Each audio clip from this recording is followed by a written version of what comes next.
നമുക്കിന്ന് 10 മിനിറ്റിൽ അരി ഒന്നും കുതിർക്കാതെ നെയ്യപ്പം എങ്ങനെ ഉണ്ടാക്കാൻ നോക്കിയാലോ. അതിനായിട്ട് ആവശ്യമുള്ള അരി കഴുകിയെടുക്കുക. ഇനി അത് ആ വെള്ളത്തിലവിടെ കിടന്നോട്ടെ. ആ സമയം കൊണ്ട് നമ്മൾ ശർക്കര ഒന്ന് ഉരുക്കിയെടുക്കണം. ഇനി കഴുകിയ അരി മിക്സിയിൽ ഇട്ടിട്ട് 2 പിടി ചോറും കൂടെ ഇട്ട് കൊടുക്കുക. 4-5 ഏലക്കായ, കുറച്ച് ഉപ്പ്, കുറച്ച് അപ്പക്കാരം, 1 സ്പൂൺ ചെറിയ ജീരകം കൂടെ ഇട്ടിട്ട് നമ്മൾ ആ ശർക്കര പാനി ചെറു ചൂടിൽ ഒഴിച്ചു കൊടുത്തിട്ട് നന്നായിട്ട് അരച്ചെടുക്കുക. കുറച്ച് തരിയിൽ വേണം അരച്ചെടുക്കാൻ, ഫൈൻ പേസ്റ്റ് ആക്കണ്ട. ഇതാ ഈ പരിവാവണം നമ്മളെ മാവ്. ഇനി അതിലേക്ക് 1 സ്പൂൺ മൈദ ചേർത്ത് കൊടുക്കുന്നുണ്ട്. അത് കട്ട കൂടാതെ നന്നായിട്ട് ഇളക്കിയെടുക്കുക.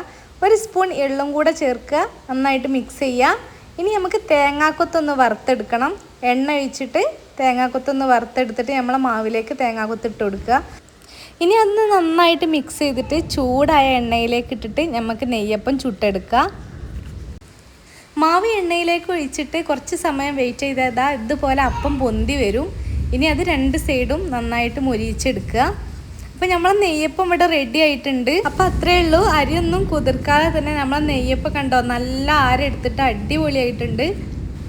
അപ്പോൾ ഇപ്പോഴത്തെ മഴയുള്ള വൈകുന്നേരങ്ങളിലൊക്കെ പെട്ടെന്ന് തയ്യാറാക്കാൻ പറ്റിയൊരു നെയ്യപ്പത്തിൻ്റെ റെസിപ്പിയാണ്. ഇഷ്ടമാണെങ്കിൽ ഒന്ന് സപ്പോർട്ട് ചെയ്യണേ.